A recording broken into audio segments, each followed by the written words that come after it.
The judge's gavel hung in the air like a loaded gun, and Florence Donnelly knew that when it came down, she would lose her son forever. She sat rigid in the wooden chair of the makeshift courtroom, which was really just the back room of the Reno, Nevada general store cleared of flour sacks and canned goods. Her hands twisted the fabric of her only good dress, a faded blue cotton that had seen better days before her husband died. 5-year-old Thomas sat outside with the shopkeeper's wife, probably wondering why his mama looked so scared this morning. Florence could feel the eyes of every person in that room burning into her back. This was October 1885, and in this dusty Nevada town, a widow without means was about to discover just how powerless she really was. Across from her sat Martin Grayson, her late husband's brother, dressed in an expensive suit that probably cost more than she had made in the entire year since Robert's death. His wife Constance sat beside him, looking every bit the proper society lady with her pearl necklace and silk dress shipped all the way from San Francisco. They had money, a big house in Carson City, and most importantly, they had respectability. Florence had a one-room cabin at the edge of town, 3 chickens, and work washing clothes for the miners and ranch hands who passed through Reno. Judge Pemberton was an older man with silver hair and a stern face that had probably never smiled at anything in his entire life. He had ridden in from Carson City specifically for this hearing, and Florence knew that meant Martin had connections she could never hope to match. The judge shuffled the papers in front of him, cleared his throat, and began speaking in a voice that echoed off the walls. "We are here to determine the custody of Thomas Robert Donnelly, age 5 years, currently in the care of his mother, Florence Donnelly. Mr. Martin Grayson, the boy's paternal uncle, has petitioned this court for custody, citing concerns about the child's welfare and future prospects." Martin's lawyer, a thin man with spectacles named Mr. Harrington, stood up smoothly. "Your Honor, my clients are prepared to offer young Thomas every advantage, a proper home, education, and a future befitting a Grayson. Mrs. Donnelly, while no doubt well-meaning, is barely surviving. She lives in squalor, takes in laundry from questionable characters, and cannot possibly provide the moral guidance a growing boy requires."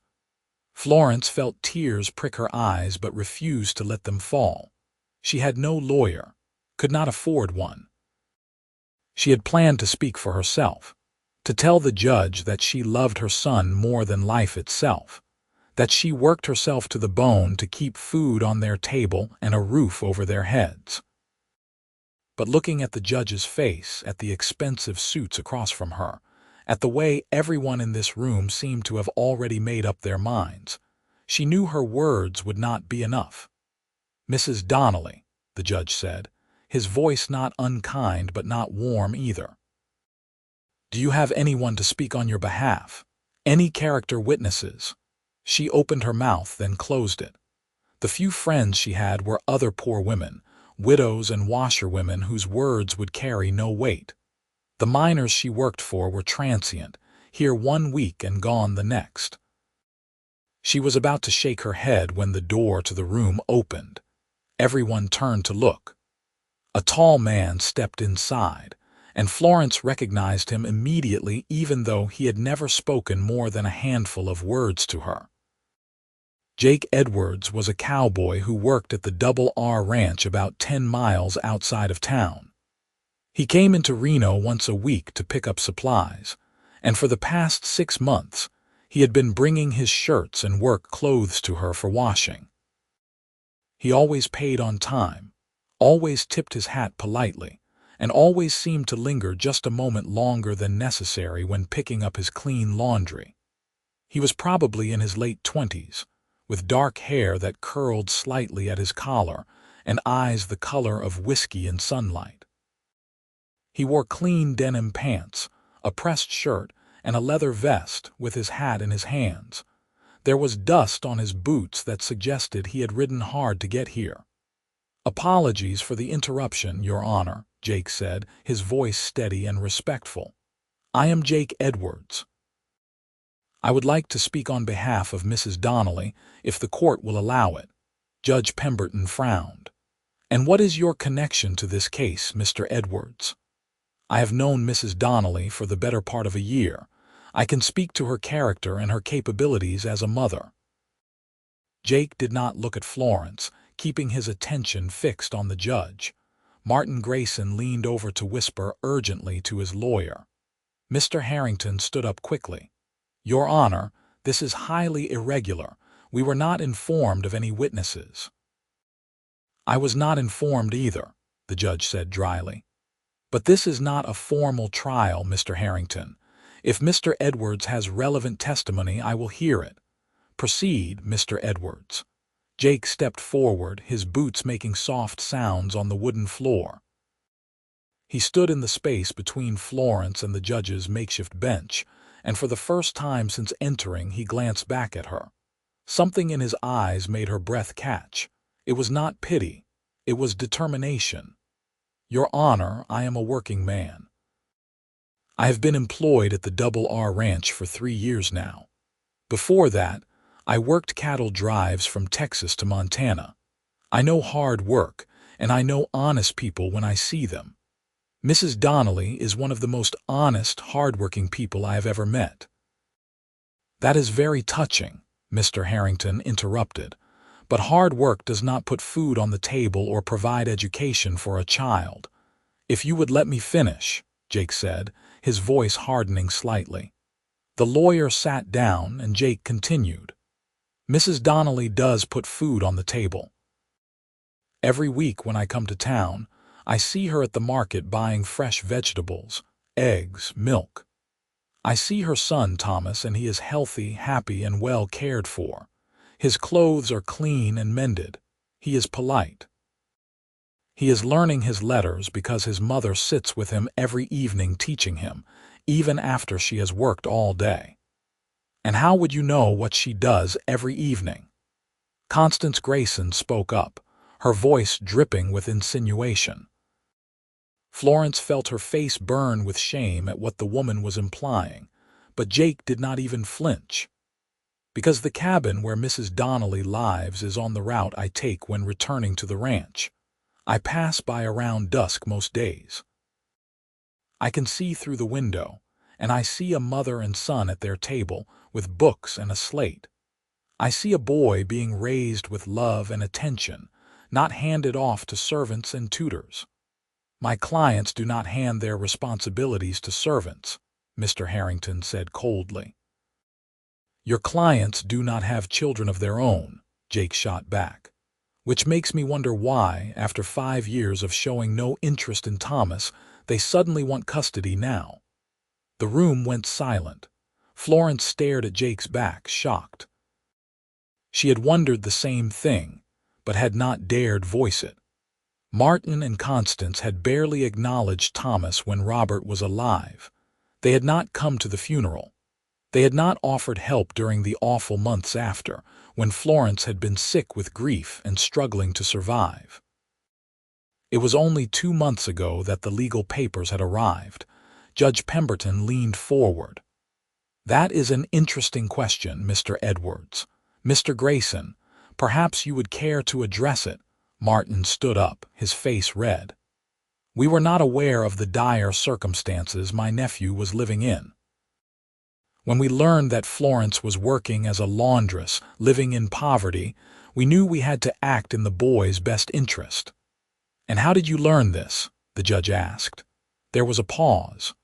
Constance looked at her husband, who cleared his throat. "We heard from acquaintances who had passed through Reno." "So you have people checking up on Mrs. Donnelly?" Jake asked. "That seems less like concern and more like you were looking for an excuse." "Mr. Edwards," the judge said warningly, "you are here as a character witness, not as counsel.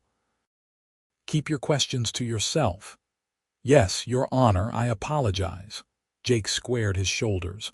"I will simply say this. Thomas Donnelly is a happy child with a loving mother. Yes, they are poor. But poverty is not a crime, and it is not a reason to tear a boy from the only parent he has ever truly known. Mrs. Donnelly's husband died in a mining accident, leaving her with nothing. She could have given up. She could have abandoned her son or turned to disreputable means of supporting herself. Instead, she has worked herself near to exhaustion providing for him honestly. That takes strength of character that I would argue is worth more than any amount of money the Graysons can offer. Florence felt tears sliding down her cheeks now, unable to stop them. No one had ever spoken up for her like this. No one had ever seen how hard she tried, how much she sacrificed. She had been invisible for so long, just another poor widow in a town full of people struggling to survive. Furthermore, Jake continued, I would like the court to know that Mrs. Donnelly's financial situation is about to improve significantly. Everyone stared at him. Florence felt her heart hammering. What was he talking about? Jake turned to look at her directly now, and the expression in his eyes was intense, almost fierce. Mrs. Donnelly has agreed to marry me. As my wife, she and Thomas will live at the Double R Ranch, where I have a good salary and a house provided by my employer. Thomas will have his own room, good food, and the chance to learn ranching skills as he grows. Mrs. Donnelly will no longer need to take in laundry. She will be a respected married woman with a stable home. The room erupted in murmurs. Florence could not breathe. She had not agreed to any such thing. She had barely spoken to Jake Edwards beyond thanking him for his business and asking how he wanted his shirt starched. But he was looking at her with such intensity that she could not look away, and she realized what he was doing. He was giving her a way out. He was offering her salvation. This is absurd, Martin shouted. A convenient engagement announced in the middle of a hearing. Your Honor, this is clearly a desperate attempt to deceive the court. Is it true, Mrs. Donnelly? The judge asked, his sharp eyes fixed on her face. Are you engaged to Mr. Edwards? Florence's mouth was dry. If she said no, she would lose Thomas. If she said yes, she would be lying to a judge. But Jake had lied for her first, had put himself on the line. She thought of Thomas, of his sweet face and his laugh and the way he hugged her every morning. She thought of losing him, of him growing up with strangers who wanted him for reasons she did not understand. Yes, she whispered, then louder. Yes, Your Honor, we are engaged. Jake's shoulders relaxed just slightly. The judge sat back in his chair, studying them both. When did this engagement occur? Mr. Harrington demanded. Last week, Jake said smoothly. I proposed privately, and Florence accepted. We were planning to announce it after this hearing was concluded, but given the circumstances, it seemed relevant information. Convenient timing, Constance said acidly. Love does not follow convenient timing, madam, Jake replied. I have cared for Florence for months. I did not speak sooner out of respect for her mourning period and her struggles. But I could not stand by and watch her lose her son when I have the means to help. Judge Pemberton tapped his fingers on the table. The room was so quiet that Florence could hear the clock ticking on the wall. Finally, the judge spoke. Mr. Edwards, you understand that if you are lying to this court, there will be consequences. I understand, Your Honor. I am not lying. I intend to marry Florence Donnelly as soon as possible. The judge looked at Martin and Constance. Mr. Grayson, your petition was based on Mrs. Donnelly's inability to provide for the child. If she is to marry a man with steady employment and a stable home, your entire argument becomes moot. Your Honor, we can provide so much more, Martin protested. Education, culture, opportunities. A boy needs his mother, Jake interrupted. Especially a boy who has already lost his father. You can argue about money and education all you want, but you cannot argue with love. Thomas loves his mother and she loves him. That is what matters. Judge Pemberton was silent for a long moment. Then he picked up his gavel. I am inclined to agree with Mr. Edwards. Mrs. Donnelly, or rather, the soon-to-be Mrs. Edwards, has demonstrated her commitment to her son's welfare. The addition of a stable marriage and home addresses all of the concerns raised in this petition. Custody will remain with the mother. This hearing is concluded. The gavel came down with a sharp crack. Florence felt her knees go weak. She had won. She was not going to lose Thomas. She heard Martin and Constance protesting loudly, heard their lawyer arguing, but the judge was already gathering his papers and standing up. Jake turned to her and she saw something complicated in his expression. Relief, yes, but also worry. We should talk, he said quietly. Outside. Florence nodded mutely. She felt like she was in a dream moving through water. They walked out of the general store together, and there was Thomas, playing with a stick in the dirt while Mrs. Henderson watched over him. When he saw Florence, he jumped up and ran to her. "Mama, can we go home now?" She scooped him up even though he was getting too big for it, holding him tight. "Yes, baby, we can go home." Jake stood a few feet away, his hat still in his hands, looking uncertain for the first time since he had walked into that courtroom. Mrs. Henderson took one look at the scene and tactfully suggested that Thomas come with her to get a peppermint stick from the store, giving the adults privacy. When they were alone, Florence finally found her voice. "Why did you do that?" Jake looked down at his boots, then back up at her. "I could not let them take your son. But you lied to a judge. You could get in trouble, and now everyone thinks we are engaged. I know." He took a breath. "Look, I understand this is not how anyone wants to start a marriage, but I meant what I said in there. I do have a house at the ranch and a good salary. You and Thomas would be safe and provided for. It does not have to be a real marriage, not right away. We can have separate rooms. I could not stand by and do nothing." Florence stared at him. "You do not even know me." "I know enough. I know you love your son. I know you work harder than anyone I have ever met. I know you are kind because you always thank me and ask about my day even when you are exhausted. I know you sing while you work because I have heard you through the window." He paused, his expression softening. "And I know that you deserve better than what life has given you so far." "Why?" Florence asked, her voice breaking. "Why would you do this for a stranger?" Jake was quiet for a moment. "My mother was a widow. After my father died, his brother tried to take me and my sister away from her. Said she could not provide for us properly. She fought them in court and lost. I was 8 years old when they took us to live with my uncle and his wife. They were not cruel, but they were not kind either. My mother only got to see us twice a year. She died when I was 15, and I always believed she died of a broken heart." His jaw tightened. "When I heard about what was happening to you, I could not let history repeat itself, not if I could stop it." Florence felt fresh tears spilling down her cheeks. "I am sorry about your mother." "So am I." Jake stepped closer.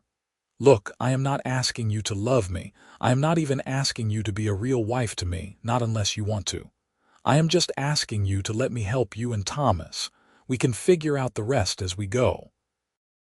She looked up at him, this cowboy who had ridden into her life like a character from one of the dime novels she sometimes read. He had kind eyes, she realized, sad eyes that had seen loss, but kind nonetheless. "I cannot ask you to give up your freedom for us," she said softly. "You are not asking, I am offering." He managed a small smile. "Besides, I am nearly 30 years old. My boss has been nagging me to settle down. Says a married man works more stable than a bachelor. This solves both our problems." Florence laughed despite herself, a shaky, tearful sound. "This is insane." "Most of the best things in life are." Jake held out his hand. "What do you say, Florence? Will you marry me for real and make an honest man out of me before I get arrested for perjury?" She looked at his hand, calloused from years of ranch work, strong and steady. She thought about Thomas, about keeping him safe. She thought about the way Jake had stood up in that courtroom and defended her when no one else would. She thought about how tired she was, how scared she had been, and how this stranger was offering her a lifeline without asking for anything in return. She put her hand in his. "Yes, I will marry you, Jake Edwards." His smile was like sunrise breaking over the mountains. "Then we had better go tell your son he is about to get a new father." They were married 3 days later by the circuit preacher, who happened to be passing through Reno on his way to Virginia City. It was a simple ceremony held in the same general store where Florence had nearly lost everything, but this time the room was filled with well-wishers instead of judgment. Mrs. Henderson cried happy tears and provided a cake. Some of the ranch hands from the Double R rode in to congratulate their friend. Thomas held Florence's hand during the ceremony, looking up at Jake with curiosity and cautious hope. Florence wore the same blue dress, but Mrs. Henderson had helped her add white ribbons to it so it looked more festive. Jake wore a new shirt and had gotten his hair cut. When the preacher pronounced them husband and wife, Jake kissed her cheek gently, respectfully, and Florence felt something flutter in her chest that might have been hope. They loaded her meager possessions into a wagon that afternoon. 3 chickens, a few pots and pans, some clothes, and the books she used to teach Thomas his letters. Everything she owned in the world fit into one wagon bed. Jake lifted Thomas up onto the bench seat and then helped Florence up beside him. As they rode out of Reno toward the Double R Ranch, Florence looked back once at the little cabin where she had struggled and survived alone for so long. "You will not miss it?" Jake asked quietly. "No," Florence said, and realized it was true. "I will not miss being afraid all the time." The Double R Ranch was bigger than Florence had imagined. The main house where the owner lived was a sprawling 2-story structure, and scattered around it were several smaller buildings including the bunkhouse, the barn, and a row of 4 cottages where married ranch hands lived with their families. Jake's cottage was at the end of the row, a neat 3-room structure with a front porch and a small fenced yard. "It is not much," Jake said as he helped her down from the wagon, "but it is sturdy and warm." Florence stared at it, her throat tight. It was twice the size of her cabin. There were glass windows without cracks, a real door that hung straight on its hinges, and a stone chimney that looked like it would not leak smoke. "It is wonderful," she whispered. Jake carried their things inside while Thomas explored the yard. Delighted by the chickens already pecking around in a coop Jake had apparently prepared. Inside, Florence found a main room with a wood stove, a table, and chairs. There were 2 doors leading to bedrooms, both with actual beds and quilts. "I take the smaller room," Jake said, pointing. "You and Thomas can have the bigger one. Or if you prefer, Thomas can have the small room now that he is getting older and you can have the big one. Whatever you want." Florence walked into the larger bedroom. There was a real bed frame, a chest of drawers, and even a washstand with a basin and pitcher. She ran her hand over the quilt, fighting back tears. "Florence," Jake's voice was concerned, "if something is not right, we can change it. No, it is perfect. It is just, I have not had a real bed in over a year. I sold ours after Robert died to pay for his burial.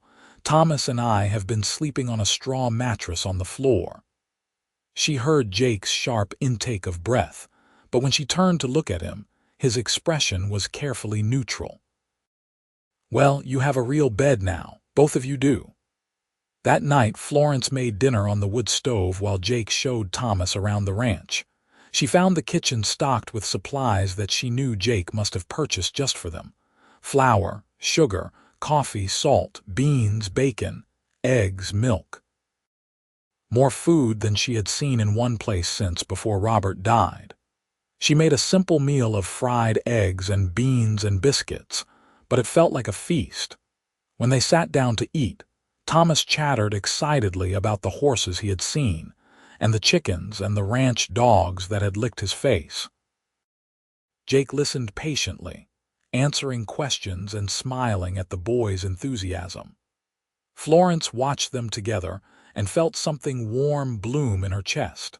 After dinner, Jake excused himself to go check on something at the barn, giving Florence time to get Thomas ready for bed.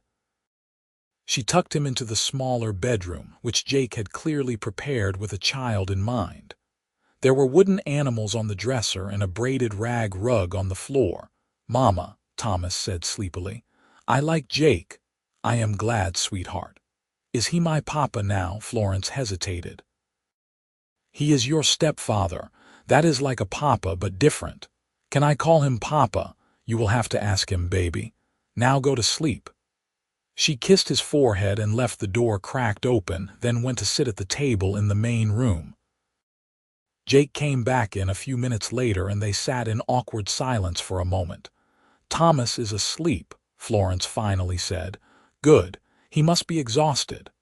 Jake rubbed the back of his neck. "Listen, I know this is strange, us being married but not really knowing each other. I thought maybe we could just talk, get to know each other properly." "I would like that," Florence said, so they talked. Jake told her about growing up in Missouri, about being taken from his mother, about learning to ride and rope and work cattle. He told her about coming west after his mother died, looking for a fresh start.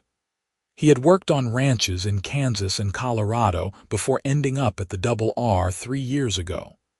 He was a good hand, he said without false modesty, and the owner, Mr. Reynolds, trusted him with important work. Florence told him about her own childhood, growing up in Ohio as the daughter of a schoolteacher.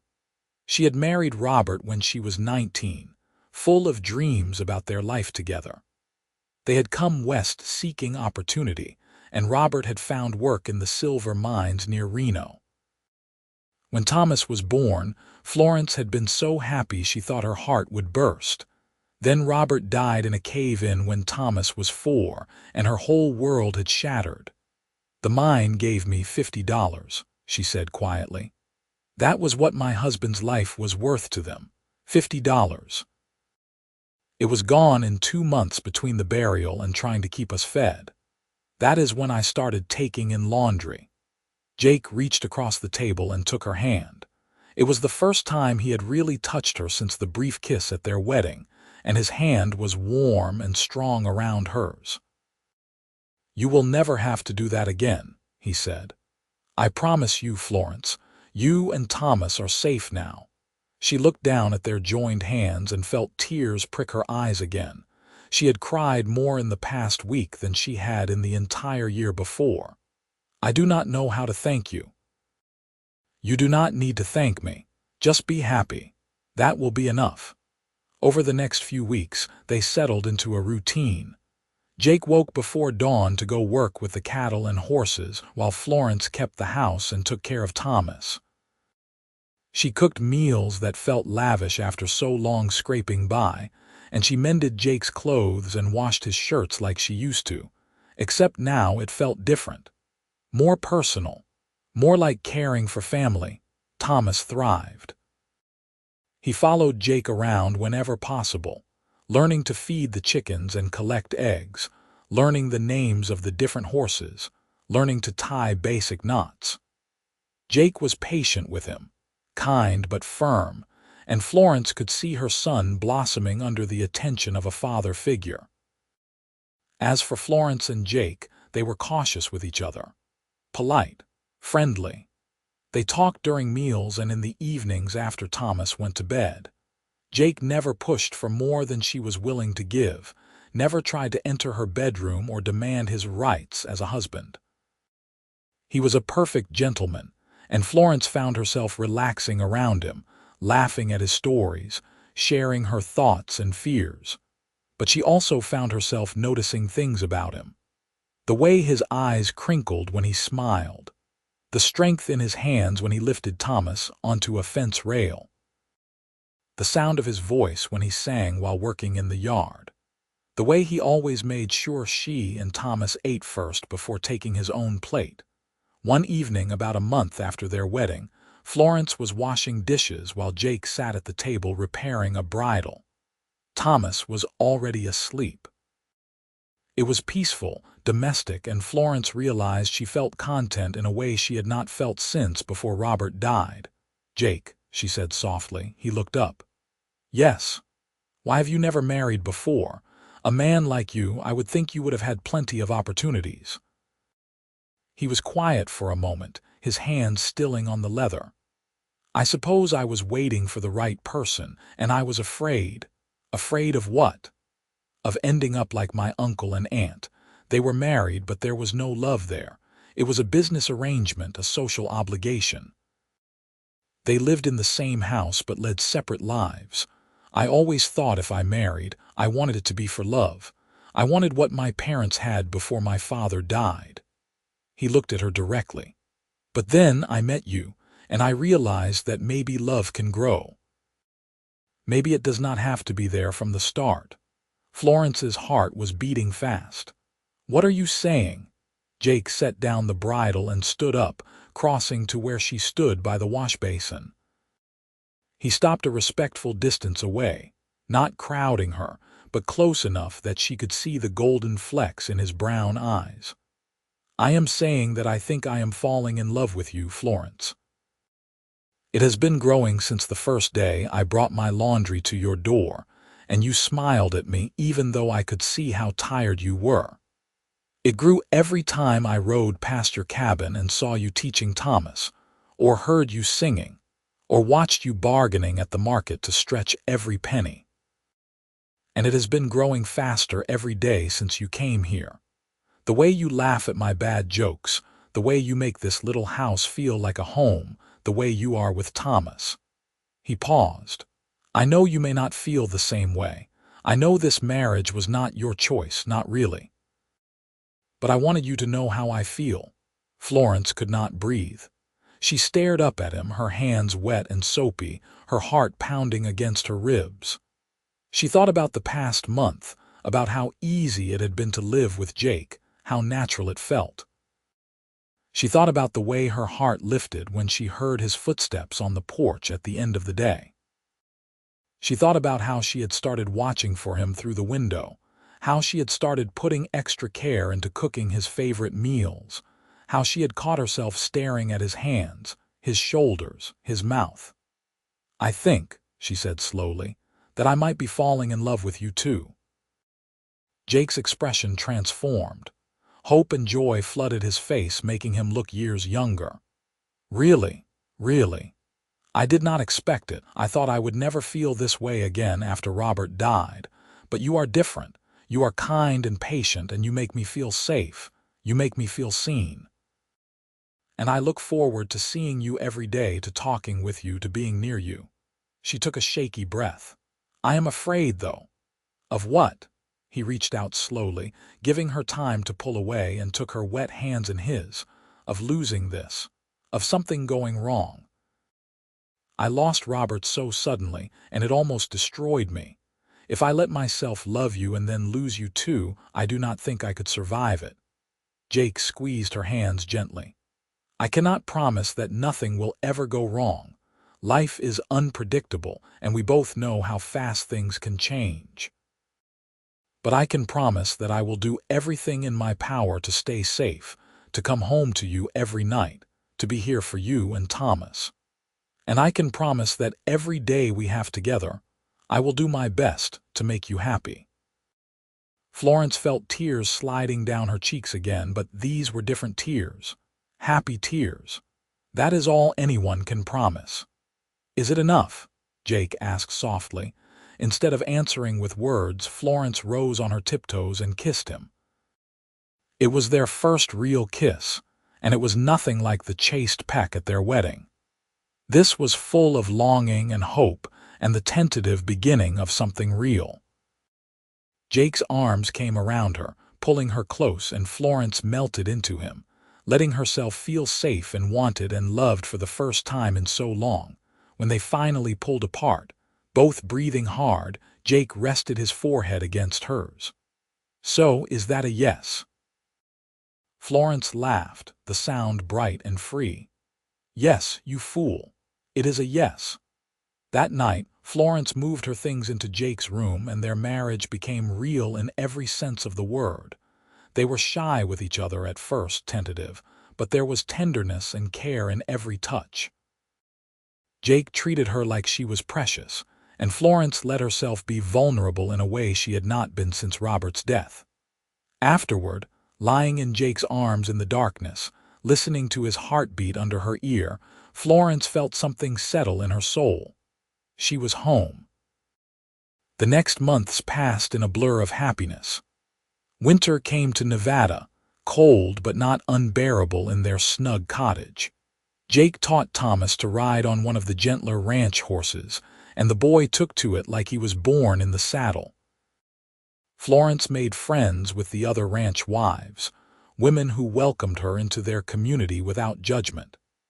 She finally had people to talk to share recipes and laughter with. At Christmas, the ranch hands and their families gathered at the main house for a celebration. There was food and music, and someone had brought a fiddle. Jake danced with Florence in the crowded parlor, holding her close, and she felt happier than she had any right to be. "Thank you," she whispered to him as they swayed to the music. "For what? For everything. For saving me and Thomas. For being patient with me. For loving me." Jake smiled and kissed her forehead. "Thank you for giving me a family. You and Thomas are the best thing that ever happened to me." In the spring, Florence discovered she was pregnant. She was nervous to tell Jake, worried about how he might react, but when she finally gathered her courage one evening after dinner, his reaction was everything she could have hoped for. He whooped with joy, picked her up and spun her around gently, then immediately set her down and apologized for being too rough. "We are having a baby," he kept saying, his face split in a huge grin.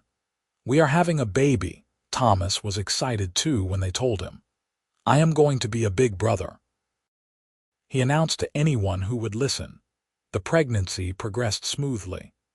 Florence felt healthy and strong, so different from when she had been pregnant with Thomas, and struggling with grief and uncertainty. This time she had Jake's constant support, his protective hovering that was annoying and endearing in equal measure.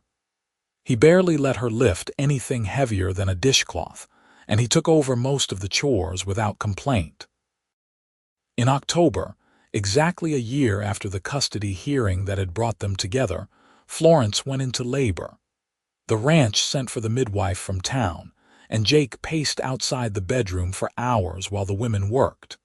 Thomas stayed with one of the neighbor families. Finally, just as the sun was setting, a baby's cry filled the cottage. Jake burst into the room before anyone could stop him. "Florence, are you all right?" She was exhausted and sweaty and more beautiful than he had ever seen her, holding a tiny bundle wrapped in blankets. "We have a son," she said, her voice full of wonder. "Jake, we have a son." He crossed to the bed in 2 strides and looked down at the tiny red face of his child. His son. A rush of love and protectiveness so fierce it almost brought him to his knees swept through him. "He is perfect." "What should we name him?" Florence asked. They had discussed names but never settled on one. Now, looking at his wife and child, Jake knew exactly what felt right. "Joseph. Joseph Robert Edwards, after my father and your first husband." Florence looked up at him with tears in her eyes. "Are you sure?" "I am sure. Robert was Thomas's father, and I will never try to replace him, but I can honor his memory by carrying his name forward." "Joseph Robert Edwards," Florence repeated softly. "Welcome to the world, little one." The midwife shooed Jake out after a few minutes so Florence could rest, but he spent the night in a chair beside the bed, unable to sleep, watching his wife and newborn son. Thomas came home in the morning and met his baby brother with wide eyes and gentle curiosity. "He is so small," Thomas whispered. "You were that small once," Florence told him. "Can I hold him?" Jake lifted Thomas onto the bed and helped him hold the baby carefully. "You are a good big brother," Jake said. "Joseph is lucky to have you." Thomas beamed with pride.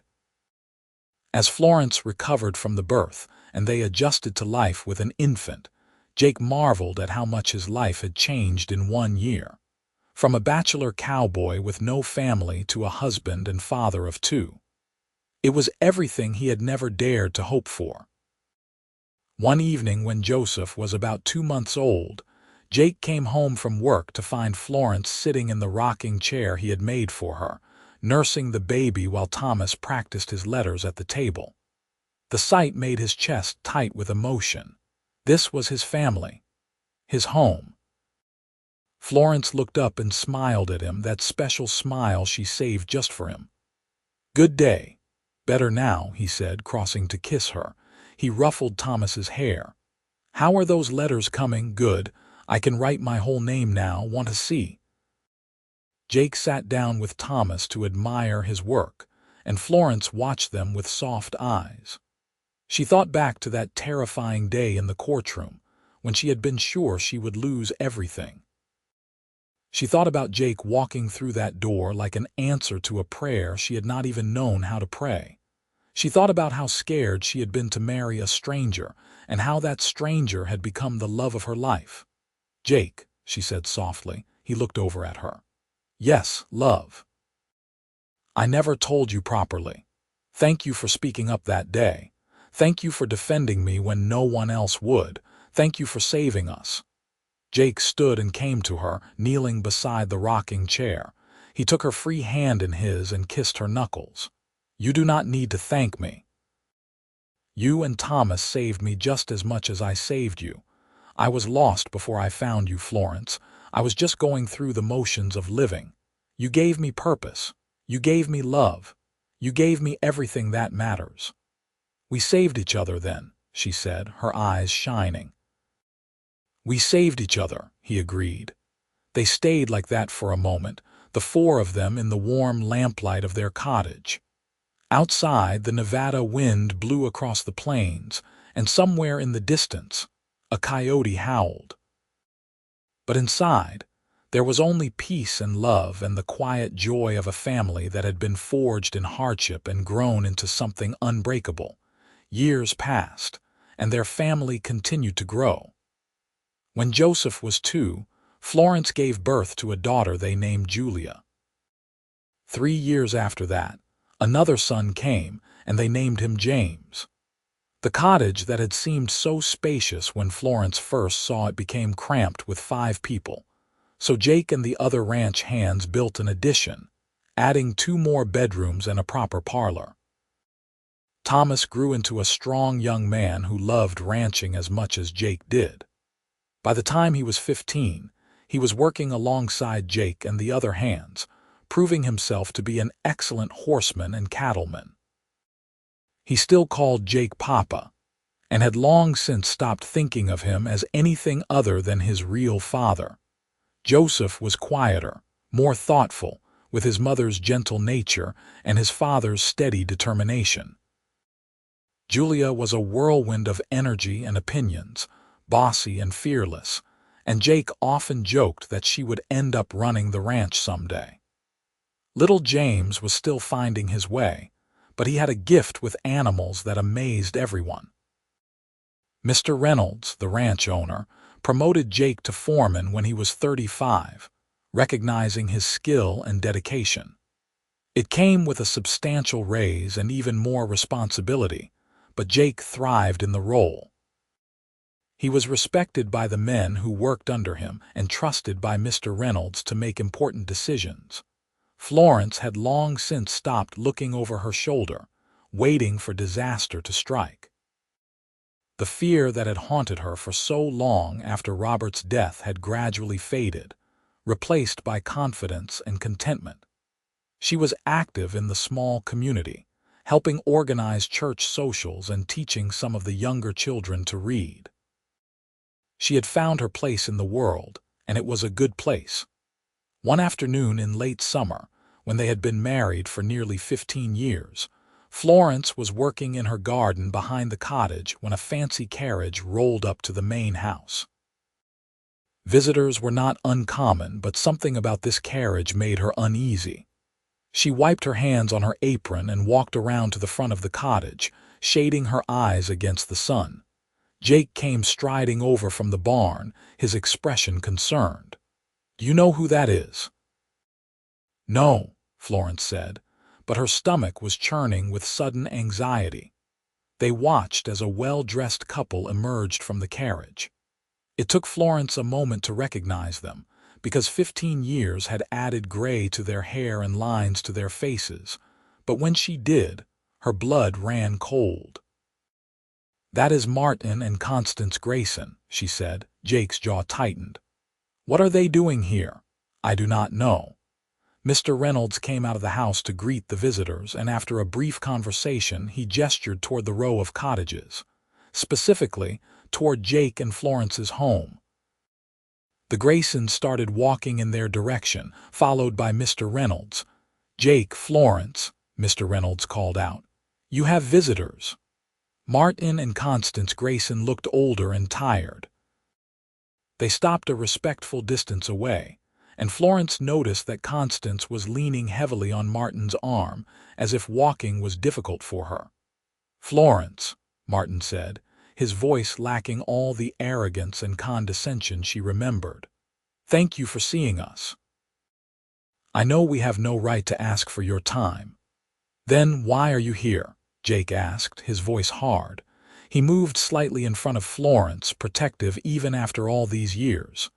"We came to apologize," Constance said. Her voice was weak, and Florence noticed how thin she looked. "We were wrong about everything, and we wanted you to know that before it is too late." "Too late?" Florence asked. "I am dying," Constance said simply. "Consumption. The doctors say I have perhaps 6 months, and I could not die without making peace with what we did to you." Florence felt her anger drain away, replaced by pity. "I am sorry you are ill. Do not be. This is justice, perhaps, for the harm we caused." Constance looked at her with tired eyes. "We were cruel and selfish. Robert was Martin's younger brother, and we were jealous of him. He was always the favorite, the charming one, the one everyone loved. When he died, we saw an opportunity to take something of his, to finally have control over some piece of the Golden Boy's legacy. It was petty and vindictive, and we did not care that we were hurting you and Thomas in the process." Martin nodded, his expression ashamed. "After you married Jake, after the judge ruled against us, we went home angry and bitter. But as the years passed, I started to think about what we had tried to do. I started to feel ashamed." Constance felt it too. "We were trying to steal a child from his mother out of spite and jealousy. It was monstrous." "Why tell us this now?" Jake asked, still suspicious. "Because I want to die with a clear conscience," Constance said. "And because we heard through acquaintances that you have built a good life here, Florence. That Thomas is happy and thriving. That you have more children, a loving husband, a real family. And I am glad, truly.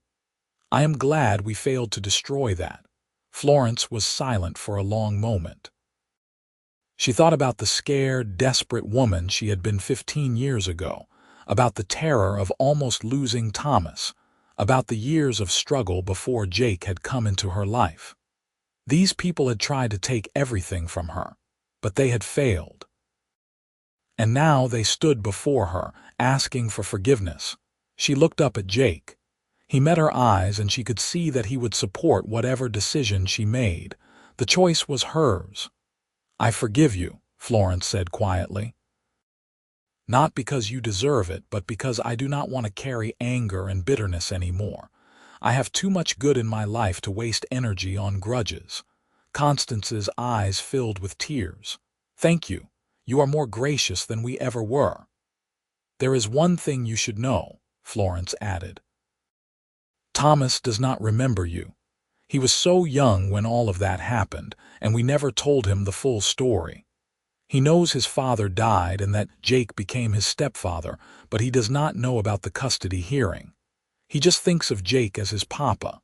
I would prefer to keep it that way. Of course, Martin said quickly. We would never interfere. We just wanted to apologize, that is all. They talked for a few more minutes, awkward but civil, and then the Graysons left. Florence watched their carriage roll away and felt Jake's arm come around her shoulders. Are you all right? He asked. Yes, I think I am. She leaned into him. It is strange. I spent so long being afraid of them, hating them, and now they are just sad, broken people. You were kind to forgive them.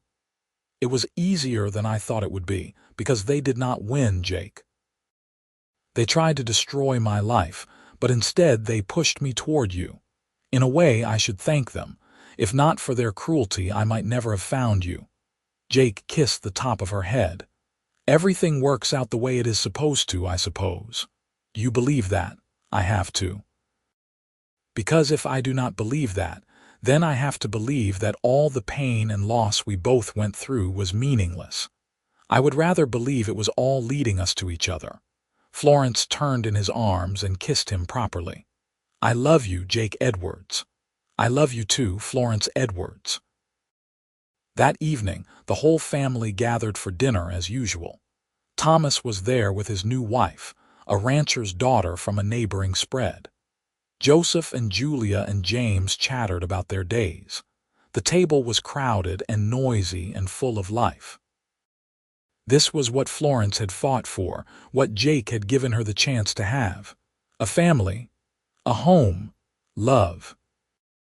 After dinner, when the children had scattered to their various activities and the dishes were washed, Florence and Jake sat on their front porch in the two rocking chairs that had become their evening tradition. The sun was setting over the mountains, painting the sky in shades of orange and gold. Somewhere in the distance, they could hear Thomas laughing with his wife, and closer by, Julia singing while she played with the barn cats. You ever think about that day in the courtroom? Florence asked. Sometimes, Jake admitted. I think about how close we came to never having this. If I had been one day later, or if the judge had not believed me, or if you had not been brave enough to go along with my crazy plan. I think about it too. I think about how you walked through that door like an answer to a prayer. I had been praying so hard that morning, begging God to help me to not let them take Thomas, and then you appeared. Jake took her hand, linking their fingers together. Maybe I was. An answer to prayer, I mean, or maybe you were the answer to mine. I had been praying for years to find someone to love, to have a family. I was starting to think it would never happen. Then I walked into that courtroom and saw you sitting there, so brave and terrified at the same time, and something in me just knew. This was what I had been waiting for. It was not a conventional beginning, Florence said with a small smile. No, but it was ours, and I would not change a single thing about it. They sat in comfortable silence for a while, rocking gently, hands clasped. The stars began to emerge overhead, bright and countless in the clear Nevada sky. Inside the cottage, a baby started crying, probably little James waking from his nap, and they heard Joseph's patient voice soothing him. We did good, did we not? Jake said softly. With our family. We did very good, Florence agreed. Those children are the best parts of both of us. They are the best parts of you. I just tried not to mess them up too much. Florence laughed and squeezed his hand. You are a wonderful father, Jake, to all of them, including Thomas. Maybe especially Thomas, since you chose him rather than just being born to him. I love him like he is my blood, Jake said. Same as the others. There is no difference to me. I know. He knows too. That is what makes you special. They stayed on the porch until full dark, talking and laughing and remembering.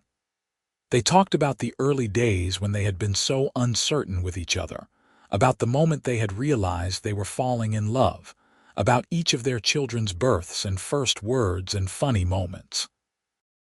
They talked about the hard times too, the winter when Joseph had gotten so sick they thought they might lose him, the year the drought had hit and Jake had to work double shifts to help keep the ranch running, the grief when Florence's father passed away back in Ohio before she could see him one last time. But through it all they had each other. That was what mattered.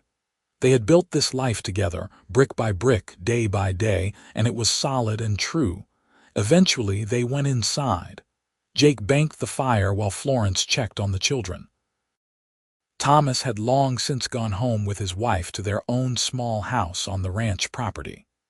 Joseph and Julia were asleep in their room, curled up together like puppies the way they always did. James was awake in his crib, playing quietly with a wooden horse Jake had carved for him. Florence picked him up and held him close, breathing in his baby smell, feeling his small, warm weight in her arms. Jake came up behind her and wrapped his arms around both of them. "Our baby is not going to be a baby much longer. I know. They grow so fast." Florence looked up at him. "Would you want more children?" Jake looked surprised, then thoughtful. "I would love whatever you want. If you want more babies, I would be thrilled. If you feel our family is complete, I am content with that too. I just want you happy and healthy." "I think our family is complete," Florence said softly. 4 children feels right, and I want to enjoy these years with them while they are young, before they all grow up and leave like Thomas is starting to. 4 children is a blessing beyond anything I ever imagined," Jake said. "More than enough for one lifetime." They put James back in his crib and went to their own room. The bedroom that had once been just Jake's, then became theirs, and now held 15 years of shared memories. They got ready for bed in the comfortable routine of long married couples, moving around each other with easy familiarity. When they finally lay down together, Florence curled into Jake's side the way she did every night, her head on his chest, his arm around her shoulders. This was her favorite part of the day, these quiet moments when it was just the two of them, when she could listen to his heartbeat and feel safe and loved. "Jake," she murmured sleepily. Thank you for defending me, not just that day in the courtroom, but every day since. Thank you for choosing me and Thomas. Thank you for loving us." Jake tightened his arm around her. "Thank you for letting me. Thank you for taking a chance on a cowboy who barged into your life with a crazy plan. Thank you for giving me a family and a home and a reason to wake up every morning. You are my everything, Florence. You are mine too." They drifted off to sleep like that, wrapped in each other's arms in the home they had made together. Outside, the Nevada wind whispered through the sagebrush. The cattle lowed softly in the distant pastures. The stars wheeled overhead in their ancient patterns. And inside the cottage at the end of the row, a family slept peacefully, secure in the love that had saved them all. The years continued to pass, bringing changes and challenges, but also joy and growth. Thomas and his wife had their first child, a little girl named Florence after her grandmother, and Jake and Florence became grandparents for the first time. Joseph grew into a fine young man who decided he wanted to be a school teacher rather than a rancher, which surprised everyone, but made Florence proudly recall her own father's profession. Julia, as predicted, showed a natural gift for managing livestock and business, and Mr. Reynolds started training her to help run the ranch office. James remained the quiet, gentle soul who could calm any animal and had a gift for healing injured creatures. Jake and Florence grew older together, their hair going gray, their faces acquiring the lines and weathering of a life well lived. But their love never faded. If anything, it deepened with time, becoming richer and more complex, layered with shared experiences and mutual respect, and the comfortable intimacy of two people who knew each other completely. On their 20th wedding anniversary, Jake surprised Florence with a trip to San Francisco. It was the first time either of them had left Nevada in years, and Florence was nervous about the big city. But Jake held her hand through it all, showing her the wonders with the delight of someone who was discovering them through her eyes. They stayed in a real hotel, ate in fancy restaurants, and walked along the waterfront watching the ships come in from across the Pacific. On their last night before returning home, they sat in their hotel room looking out at the city lights, and Jake pulled a small box from his pocket. "I never gave you a proper engagement ring," he said. "That has always bothered me, so I saved up and I want to give you this now." Inside the box was a simple gold band with a small diamond, nothing extravagant but beautiful in its simplicity. Florence gasped. "Jake, you did not need to do this. I wanted to. I wanted you to have something that shows the world how much I love you, how much you mean to me." He took the ring out and slipped it onto her finger alongside the plain gold band she had worn since their wedding day. "There. Now it is official." Florence looked at the ring sparkling in the lamplight, then up at Jake with tears in her eyes. "I would have been just as happy with the original band, you know. I do not need diamonds to know you love me. I know. But I wanted to give you everything. You deserve everything." They made love that night with the tenderness of long practice and deep affection, and Florence thought about how different this was from that first nervous time 20 years ago. They knew each other's bodies now, knew what brought pleasure and comfort. This was not just physical. It was a conversation without words, an expression of 2 decades of love and commitment. When they returned to the ranch, they were greeted with a surprise party organized by their children and the other ranch families. There was food and music and dancing, and toasts to the couple who had become a fixture in the community. Jake and Florence danced together under the stars, surrounded by their family and friends, and Florence thought that this was what happiness looked like. Not perfection, but love. Not ease, but commitment. Not a fairy tale, but something real and lasting and true. As they grew older still, they watched their children grow and flourish. Thomas took over more of Jake's duties at the ranch as Jake's body began to slow down from decades of hard physical labor. Joseph opened a school in Reno and became a respected teacher. Julia married one of the ranch hands and had 3 children of her own, and true to predictions, she did eventually take over much of the ranch management. James became a veterinarian, learning from the circuit vet who came through the area, and then studying at a college in California before returning home to practice.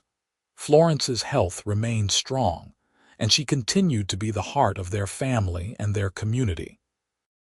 She taught Sunday school, helped new brides settle into ranch life, and was known for her kindness and wisdom.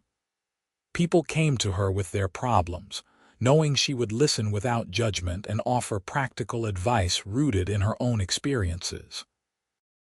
When Jake turned 60, Mr. Reynolds retired and sold the ranch to a syndicate, but part of the sale agreement was that Jake and Florence could live in their cottage for the rest of their lives, rent-free, with a pension for Jake's decades of loyal service. It was a generous gesture that reflected how much Jake was valued, not just as a foreman but as a man. They settled into a comfortable retirement. Jake helped Thomas when needed, but spent more time on the porch, whittling toys for his growing number of grandchildren. Florence tended her garden and did her needlework and baked pies that her grandchildren fought over. They took walks together in the evenings, moving slower now but still hand in hand, still talking and laughing like they had from the beginning. One evening, when they were both in their late 60s, they sat on their porch watching the sunset as they had done thousands of times before. Florence was knitting a blanket for Julia's newest baby, and Jake was carving a horse for one of the grandchildren. "Do you remember that first night I stayed here?" Florence asked suddenly. "After we were married, how awkward we were," Jake chuckled. "I remember. I kept bumping into furniture trying to give you space, and you jumped every time I moved. I was so scared, not of you but of everything. I had no idea how this was going to work. Neither did I. I was terrified I had made a huge mistake, that you would hate me for forcing you into this marriage, that I had ruined both our lives with my impulsive decision." Florence set down her knitting and reached for his hand. "It was not a mistake.